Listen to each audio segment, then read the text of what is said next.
Meu nome é Jeremy Wade. Detetive de água doce, pescador e explorador. Para mim, um lugar que contém mistérios infinitos é a Amazônia. Agora, retorno para a missão de uma vida. Durante um ano inteiro, irei além e mais profundo, no território mais remoto e desconhecido de monstros de rio que já conheci.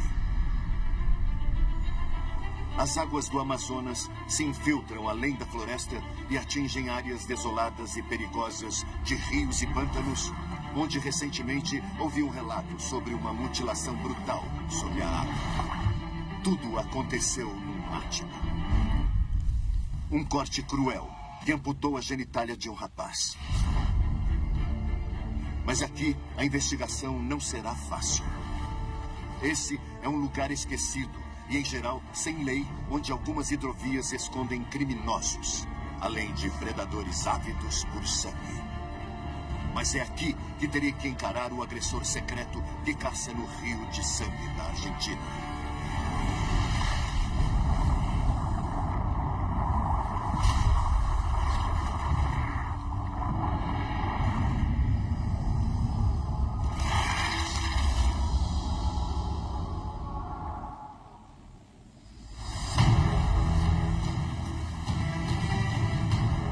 Uma única vida não é suficiente para explorar uma região selvagem do tamanho da Amazônia.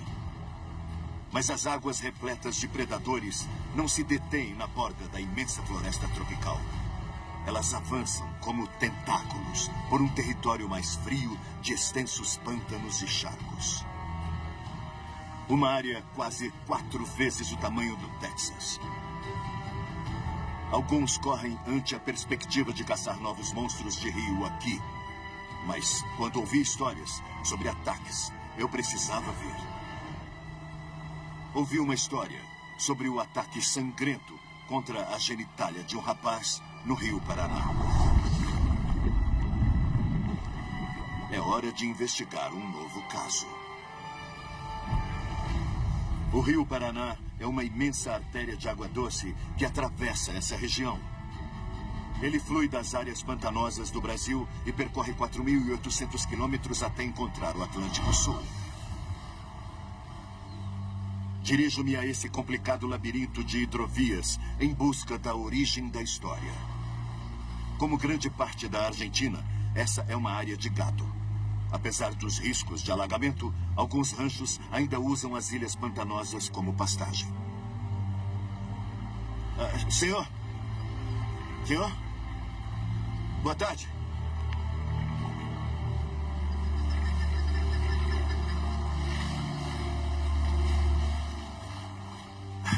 Boa tarde. Eu escutei algumas histórias sobre animais perigosos. Eu perguntei para esse senhor se ele tinha ouvido falar sobre a mutilação. Estava cortando, amputando o pênis. Então cortou? Cortou. Perto daqui, correu a história de um rapaz que teve o seu pênis mais ou menos amputado. Parece que o relato que eu vi é verdadeiro, mas ele não sabe qual animal foi o responsável. É a arraia. Bom, segundo ele, o peixe mais perigoso dessas águas é a arraia-lixa. Eu fiquei cara a cara com esse gigante venenoso de água doce numa outra investigação que fiz neste rio. Lá está ela! Lá está! Lá está! Lá está! Eu duvido que uma raia seja capaz de causar o dano que me contaram. Quero perguntar à própria vítima se faz ideia do que o atacou. Então pergunto onde ele mora. Fica ali embaixo. Bom, ele não sabe exatamente onde, mas parece que é descendo um pouco mais o rio.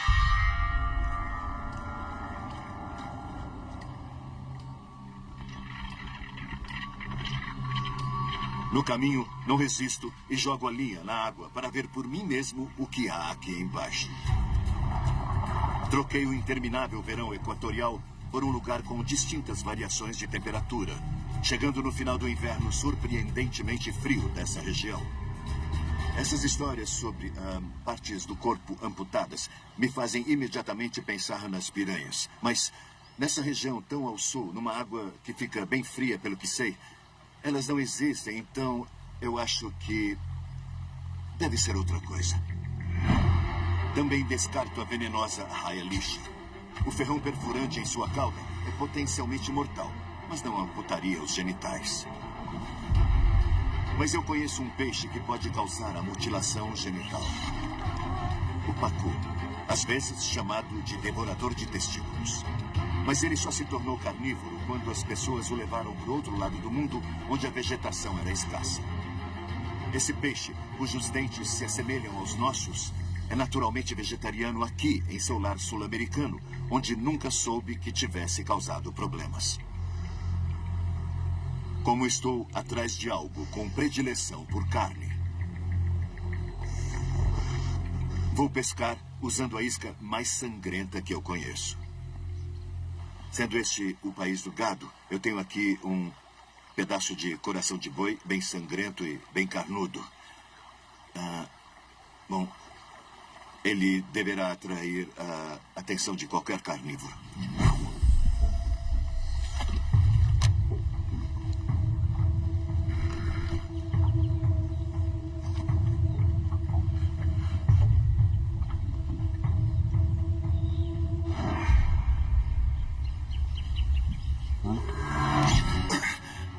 Peguei um. Isso. Nessa área, eu estou bem perto de alguns galhos. É um peixe bem forte. Vamos lá? Peguei. O que é isso? O peixe que pegou a minha isca é um que nunca tinha fisgado. Um boca ou piapara. Este peixe é, de fato, carnívoro. Ele parece a carpa. Mas ele tem o que as carpas não têm. Ei, ele tem dentes. Vamos ver mais de perto. Seu nome científico é Leporinus. Descreve seus dentes de coelho, mas isso não é equipamento de um vegetariano amistoso. Sei que pode crescer mais que isso. Mas mesmo assim, sua boca não tem largura para morder meu dedo. Embora seja bem estranho ver dentes de um peixe como este, eu não creio que seja o responsável. Deve ser um outro. Os exploradores chamaram essa área de Argentina devido à prata que esperavam achar aqui. Outrora, foi uma terra de fartura para colonizadores da Espanha, Itália e Grã-Bretanha, mas agora suas riquezas desapareceram. Como muitas pessoas nesses locais remotos, o rapaz cujos genitais foram mutilados vivia à margem da sociedade, num povoado quase esquecido.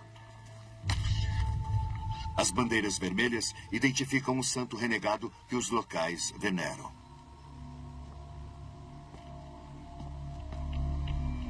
Este é um santuário para o Gautito Gil. Nessa região da Argentina, ele era uma espécie de Robin Hood, pois ele ajudava os pobres. Devemos deixar oferendas, cigarros, vinho, mas o próprio Gautito Gil venerava outro santo de origens mais antigas e obscuras. Há uma outra figura menor ali, é algo que aparentemente remete ao Santo da Morte. Dizem que San La Muerte impede que seus seguidores sejam presos. É por isso que muitos criminosos cruéis e até assassinos, neste canto da Argentina, também fazem oferendas a ele. Uma mulher desse vilarejo me disse que a família da vítima tinha se mudado para a cidade grande, mas seu tio ainda estava aqui. Ele me atendeu com desconfiança. Talvez porque eu não fosse daqui. E as pessoas que fazem perguntas costumam ter ligação com a polícia. Aqui. Esse senhor vai contar a história que você quer ouvir. Por favor. Vamos entrar, então? Vamos sim. Ótimo. Tá. Muito obrigado. Mas no fim, ele concordou em me contar sobre o evento terrível que mudou a vida do sobrinho para sempre. No local isolado da Argentina, investigo relatos horrendos sobre uma criatura que mutila brutalmente genitais humanos. Um homem chamado Talésio concordou em me contar exatamente o que aconteceu com seu sobrinho Gervásio, num dia que nenhum deles jamais esquecerá. Quando aconteceu isso, ele estava vindo da escola. O Gervásio foi nadar após a escola com alguns amigos. Os garotos eram pobres, de famílias de vaqueiros e possuíam só uma muda de roupas. Então, foram nadar pelados.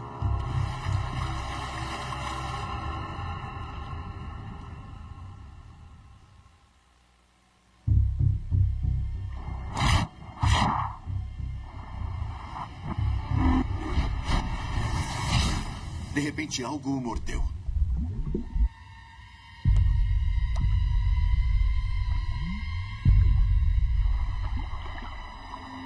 A água ficou vermelha devido ao sangue.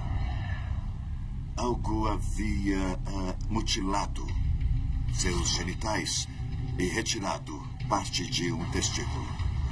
Foi um ataque rápido que cortou seus genitais como uma tesoura e os deixou pendurados por um pedaço de pele.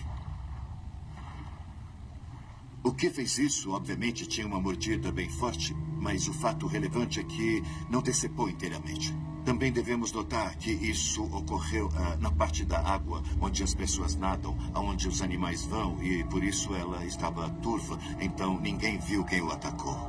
Gervásio sobreviveu ao ataque, mas quando perguntei onde poderia encontrá-lo, o tio me disse que ele havia morrido, mas de uma doença não relacionada a isso.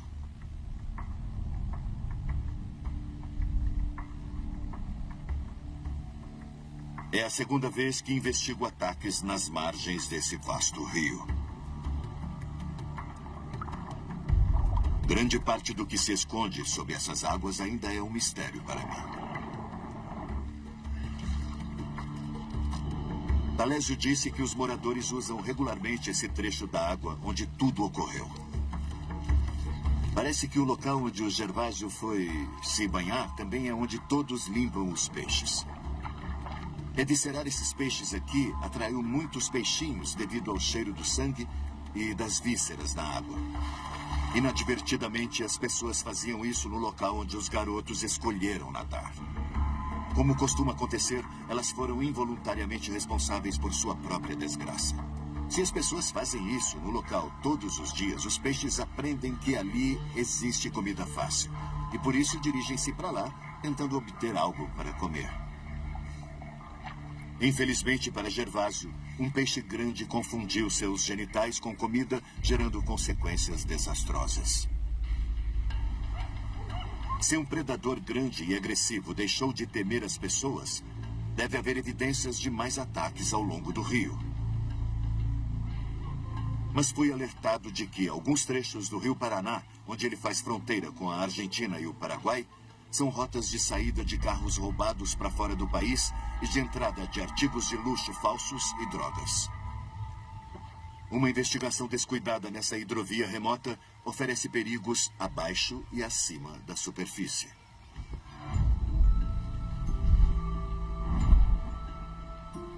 Perguntar a um pescador como está sendo seu dia parece bem inocente.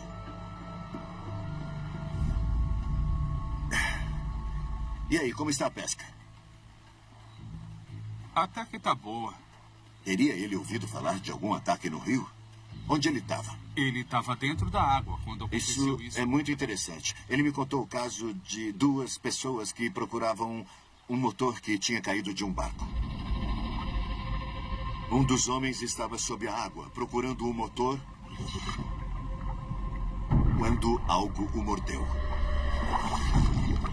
E quando ele emergiu, 2 dedos do pé haviam sido decepados. Foram cortados. Foi igual quando aconteceu... Eu perguntei se era o único caso e ele disse que não. Houve outro perto daqui. Algumas pessoas nadavam no rio. Uma criança foi mordida na perna. Quando ela foi tirada da água, a criança gritava e chorava e faltava um pedaço da perna. Como era um local onde as pessoas gostavam de entrar na água, as autoridades envenenaram aquele trecho do rio para matar o que havia na água. Espero que os efeitos do veneno tenham se dissipado, porque tenho trabalho a fazer.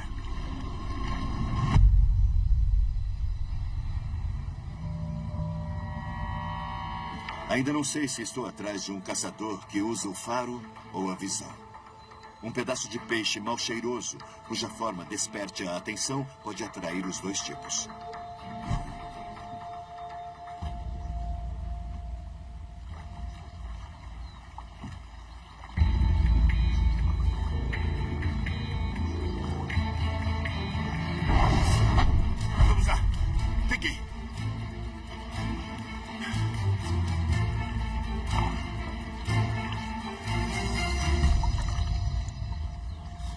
Ele se parece muito com a piranha, exceto pela cor.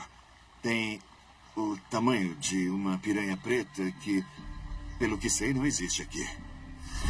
Há mais de 60 espécies na família da piranha. E muitas mudam de forma e cor à medida que crescem. Por isso pode ser bem difícil identificá-las. Mas localmente ele se chama palometa. É uma piranha que se adaptou a viver em águas mais frias. Eu quero ver como é que eu vou tirar o anzol, porque normalmente uma piranha eu seguro pelo corpo. Mas o corpo dele é tão grande que será difícil segurá-lo com uma só mão.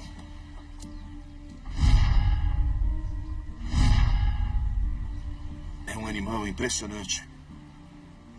Os dentes são extremamente afiados. E talvez seja o principal suspeito da amputação dos dedos do mergulhador.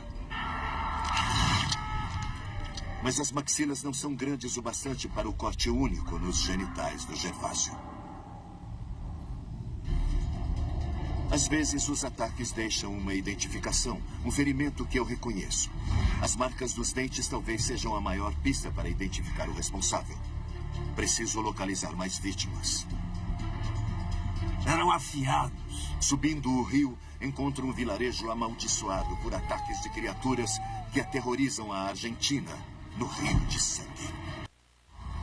Estou no meio de um amplo sistema de rios e áreas pantanosas que se espalham ao sul da bacia amazônica. Caço um monstro de rio que vem atacando pessoas ao longo dessas margens remotas. Encontro mais vítimas no vilarejo ribeirinho.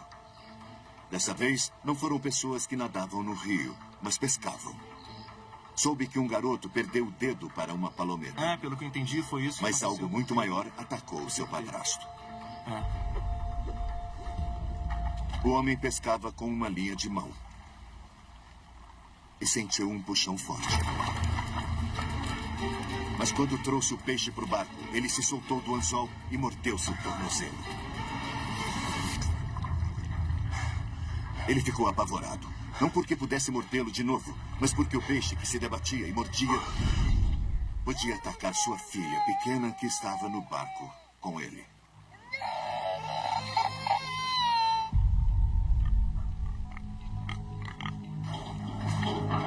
Depois, no vilarejo, encontrei a família vitimada. Bom dia.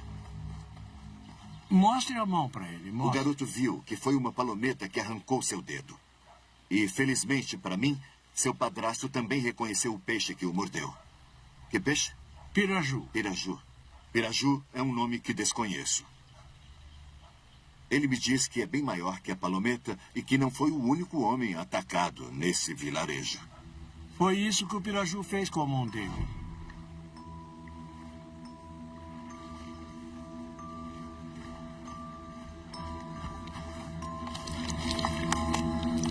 Cláudio Torres fisgou um piraju possante no início desse ano.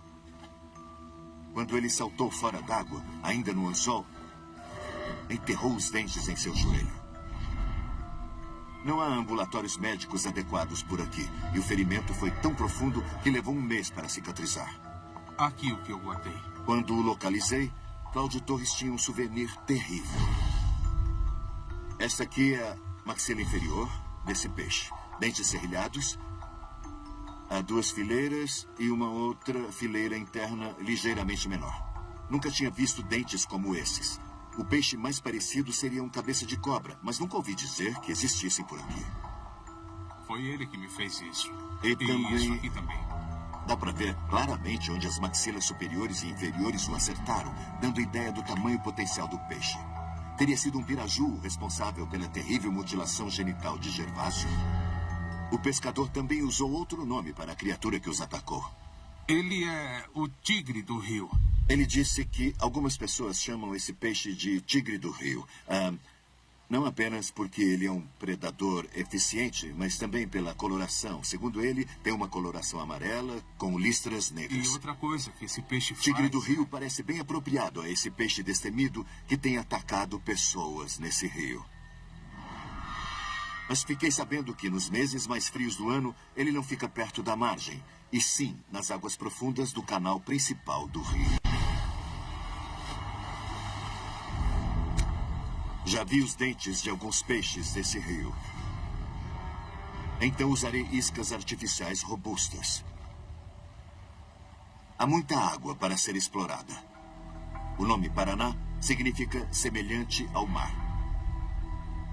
Por isso, pescarei de um barco em movimento. A isca estará logo atrás, a cerca de 90 metros, numa linha multifilamento de baixo diâmetro que penetrará na água e levará a isca para o fundo. Há uma vibração boa e rítmica vindo pela linha e a ponta da vara está oscilando. Isso significa que a isca está funcionando muito bem.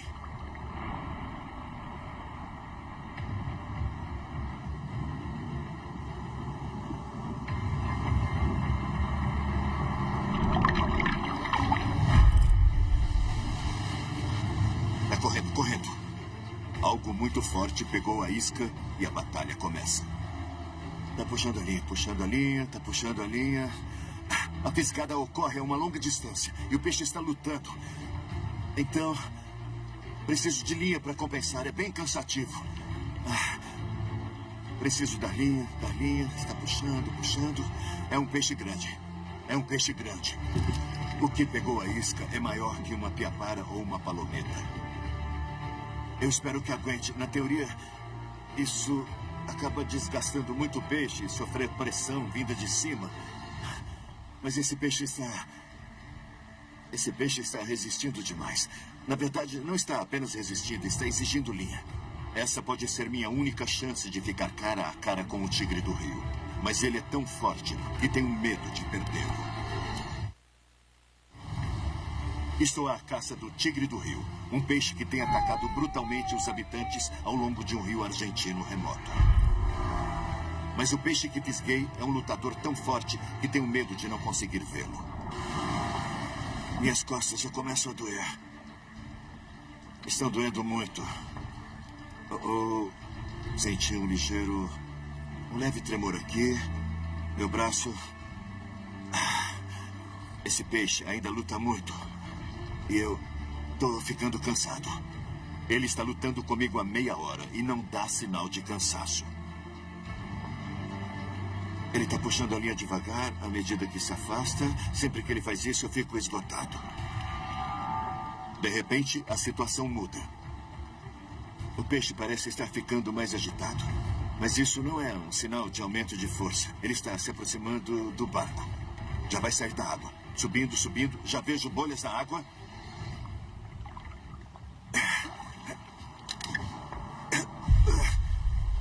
É um surubim. Um bagre forte e predador. Esse é o maior que eu já peguei. Quero ver mais de perto esse monstro de 35 quilos. Eu vou ficar aqui, que é melhor. Esse predador eficiente supera muito o palometa. Tem centenas de dentes minúsculos que atuam como fitas antiderrapantes, agarrando e imobilizando as presas. Mas não causariam danos graves à carne humana. Eu não vejo nenhum problema em pôr a minha mão aqui. Eu não vou perder nenhum dedo. Não há como ele tirar um naco da minha carne. Então, embora seja impressionante, não é o peixe que estou procurando. Minha batalha épica nesse rio imenso me trouxe um monstro de verdade. Mas não o tigre do rio. Com o clima frio atuando contra mim, preciso obter ajuda local para me concentrar na área do tigre do rio. Boa tarde. Um homem me diz que o tigre do rio é tão agressivo e veloz que parece surgir do nada. Quando tem sangue, ele ataca. E é muito ruim, não tem jeito de se defender. Se ele farejar sangue na água ou algo similar, ele vai atacar. Mas as pessoas não conseguem se defender.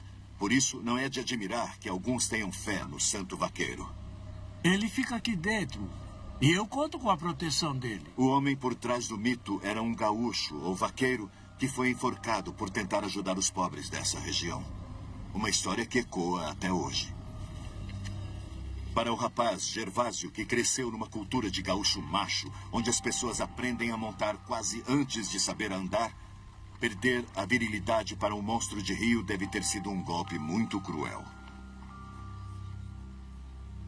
Quando perguntei a Thomas Torres onde podia achar o tigre do rio, ele me disse que a água estava fria demais para ele ser caçado aqui nessa época do ano. Para ter alguma chance de ficar cara a cara com um, agora devo ir até as áreas pantanosas que estão ligadas ao rio, onde as águas mais rasas às vezes são mais aquecidas. As estradas não chegam até esses charcos desolados e virtualmente inabitados. Poucos se aventuram aqui, a não ser os gaúchos, cujo gado pasta ao redor das margens inconstantes.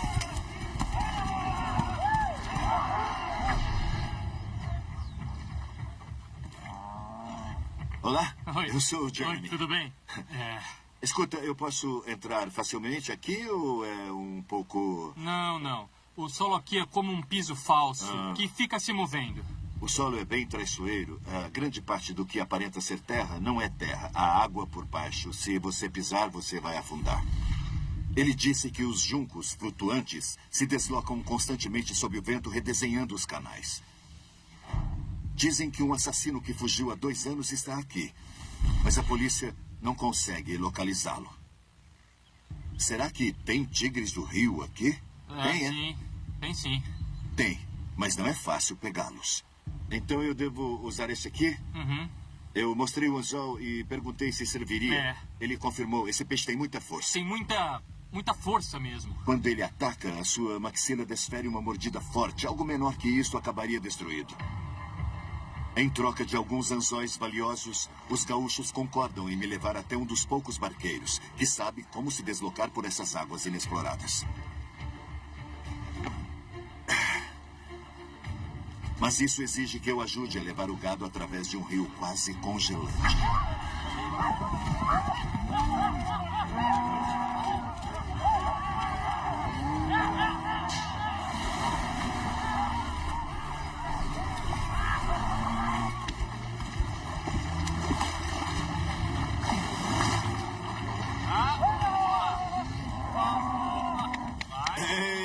Ei, bom garoto.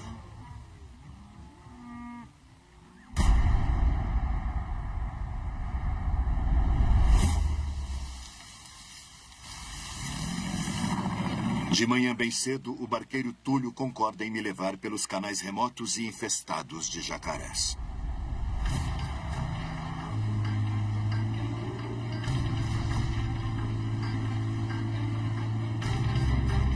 Essa vasta área pantanosa, que é quase o dobro de Everglades, é conhecida como Esteros del Iberá.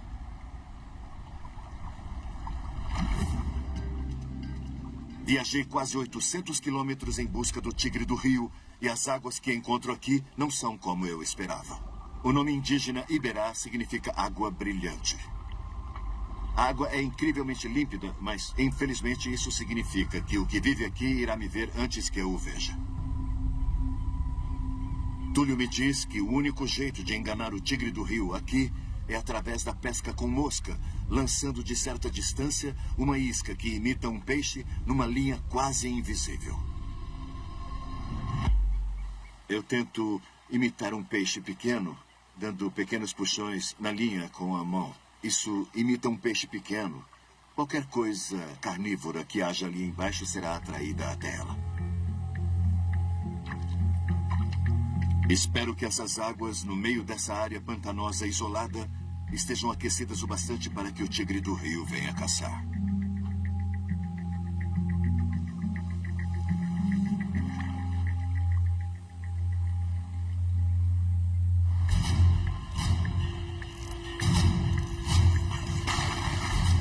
Opa, tem a cor certa do que eu procuro. Tudo o que preciso fazer agora é examinar seus dentes de perto. Estou no meio de um pântano infestado de jacarés, numa área esquecida da Argentina, caçando um peixe agressivo que nunca encontrei. O destemido e sanguinário tigre do rio. Opa! Reconheço o peixe na minha linha como um dos maiores lutadores de água doce da América do Sul. Tem a cor certa do que procuro. Um peixe que dá muito trabalho para manter no anzol.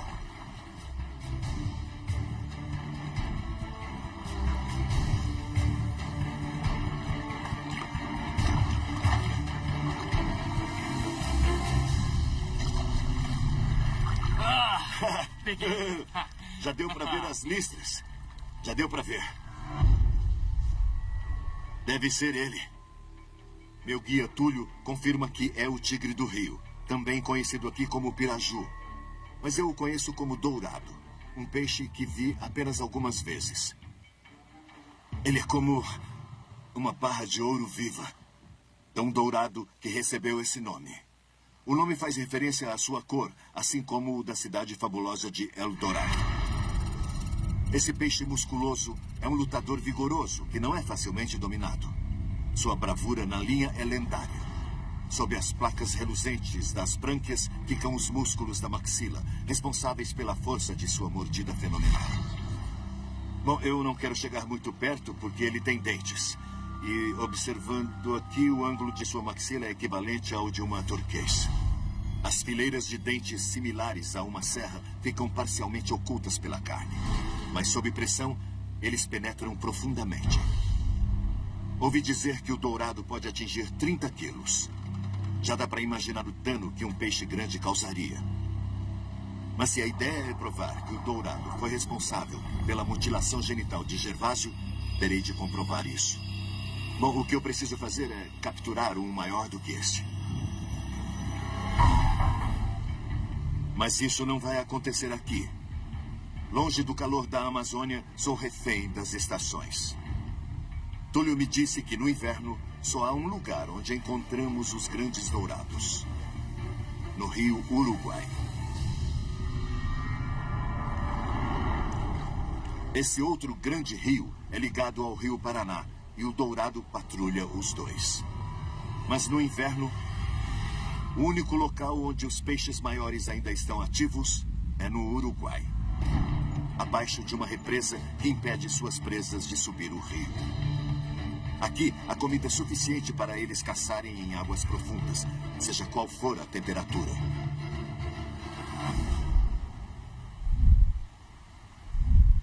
Essa represa abriga gigantes.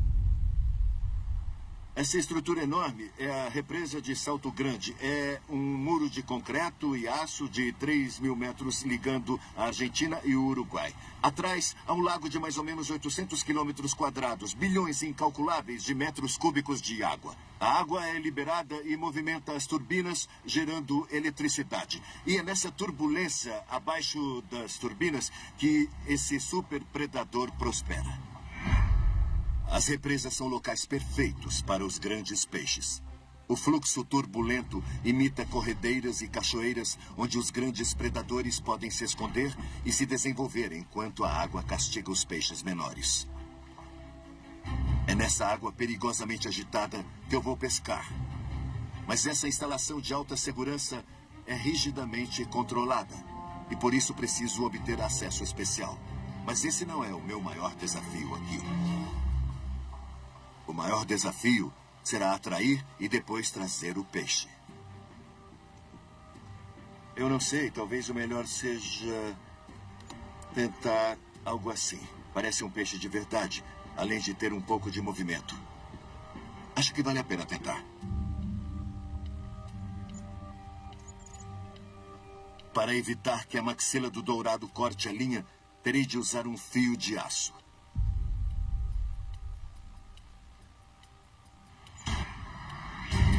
Pelo menos aqui, na represa, estamos mais equilibrados. Com a água tão turva, o dourado não poderá me ver tão facilmente.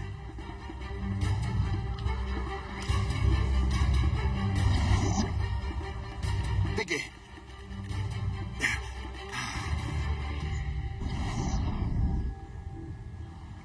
Escapou. Fugiu. O problema não foi no fio, mas na parte de cima da linha. Isso aqui é fluorocarbono, super rígido, mas acabou se partindo ao encostar e roçar sobre as rochas. O peixe deve ter levado a linha ao redor de uma rocha e então ela se arrebentou. Esse é um dos desafios de se pescar nesse local. Mas pelo menos confirmo que estão aqui e estão em atividade.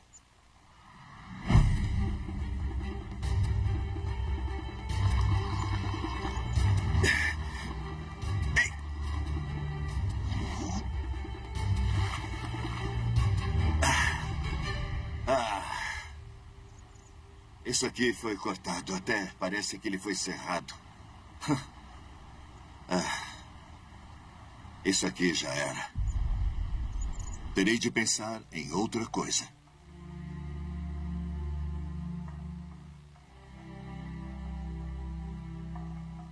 Vou trocar por iscas mais robustas. Plástico e madeira envernizada. Mas atrair esses peixes das profundezas turbulentas será uma tarefa difícil e perigosa.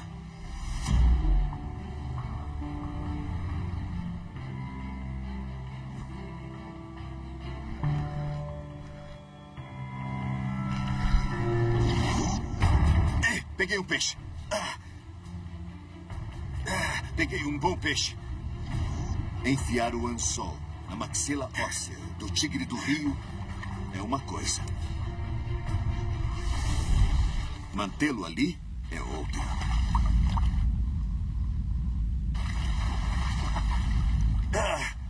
Estou descobrindo por que alguns consideram o dourado o peixe de água doce mais brigador.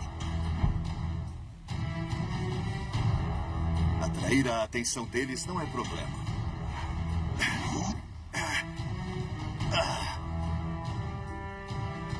Mas manter o anzol nas maxilas impenetráveis está sendo um desafio enorme.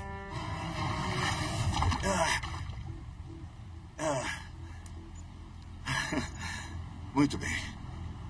O peixe fugiu. É melhor repensar. Preciso adotar outra abordagem. A luz vai se acabando. É melhor sair da água agora. Sob as profundezas.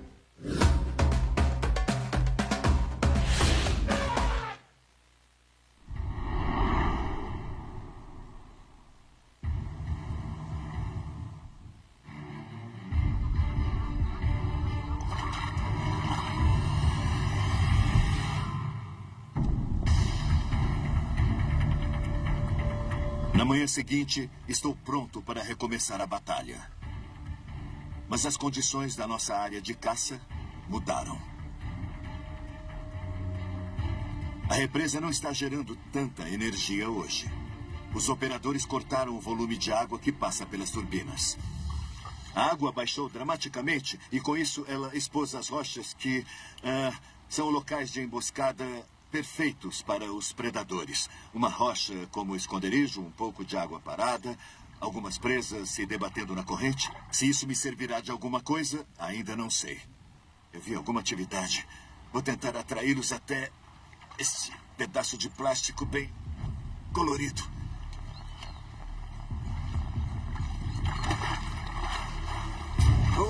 Acho que consegui, peguei.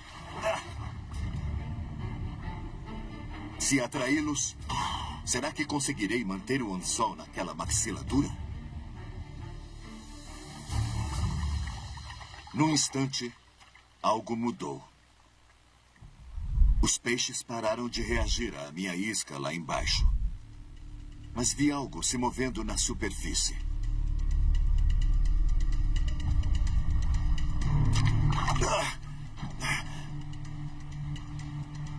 É um bagre. Ou melhor, a metade de um bagre. Ainda está vivo. Dá para ver que ele foi cortado. Alguma coisa o cortou aqui, olha, bem aqui. Estou atrás de um peixe capaz de fazer uma laceração perfeita. Amputar igual a uma guilhotina. Acho que encontrei a evidência que procurava. Estou aqui comparando mentalmente isto a uma certa parte da anatomia humana. Isso aqui tem um osso no meio, tem uma coluna vertebral. E ele cortou tudo. Isso é terrível demais e impressionante. O responsável está em algum lugar logo abaixo de mim. Na sombra da represa. Tenho de agir logo se quiser ter sucesso. Se for metade da fera, que imagino que seja, ainda deve estar com fome.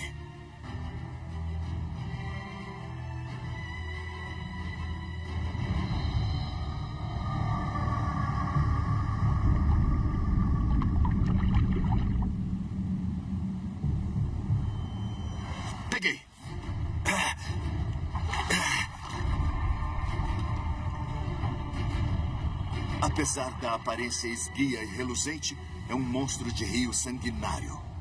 O super lacerador e veloz dourado. Suas maxilas virtualmente impenetráveis ameaçam o meu anzol. É isso.